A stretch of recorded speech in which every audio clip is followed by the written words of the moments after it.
Olá, eu sou a Nadiara Pereira, meteorologista da Climatempo, e em nome da Cooper te trago as atualizações da previsão do tempo para a região sudeste.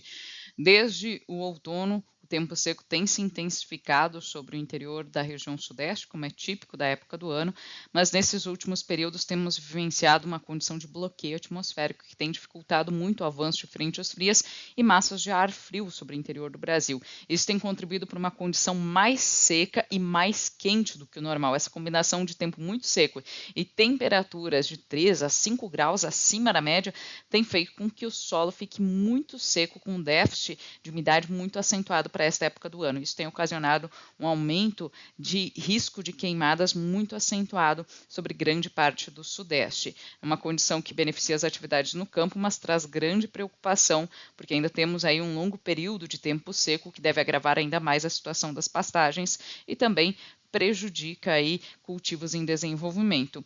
Áreas aqui do sul e leste de São Paulo, extremo sul de Minas Gerais, estão com um nível de umidade ligeiramente maior, aí por volta de 40% até 50% nas áreas mais encharcadas, mas a tendência é que essa umidade também reduza nessas áreas. Agora, para os próximos dias, a chance é de uma chuva muito isolada e fraca apenas na faixa leste de São Paulo, extremo sul do Rio de Janeiro, no início da próxima semana, quando teremos o avanço de uma frente fria de forma oceânica bem afastada da costa. Esse sistema pode provocar aí uma ligeira mudança no tempo sobre estas áreas e pode trazer um pouquinho mais de umidade e oscilação das temperaturas para o interior entre São Paulo e sul de Minas Gerais. Mas a chance para chuva em áreas produtoras do interior desses dois estados é muito baixa, apenas a nebulosidade deve ficar um pouco mais variável e teremos ainda uma condição de tempo bastante firme que vai continuar contribuindo aí para o avanço das atividades de colheita. Muitos cultivos estão sendo colhidos como milho segunda safra, cana-de-açúcar, o café, que já vem aí num ritmo bastante acelerado, então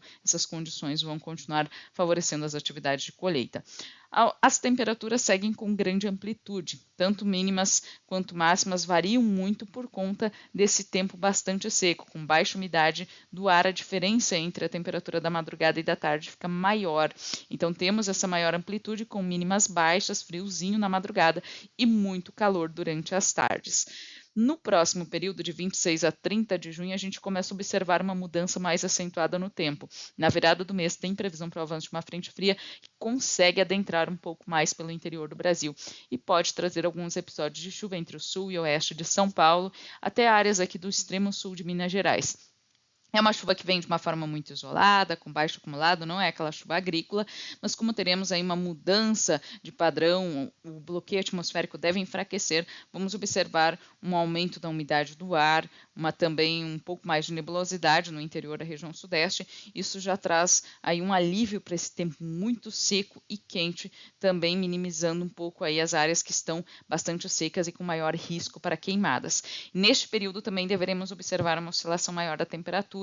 Não tem previsão para frio extremo, mas vamos observar aí madrugadas mais frias, especialmente entre São Paulo e sul de Minas Gerais. As temperaturas devem baixar ainda mais na primeira semana do mês de julho. Durante as tardes, o tempo ainda vai continuar bem abafado, especialmente na faixa oeste da região.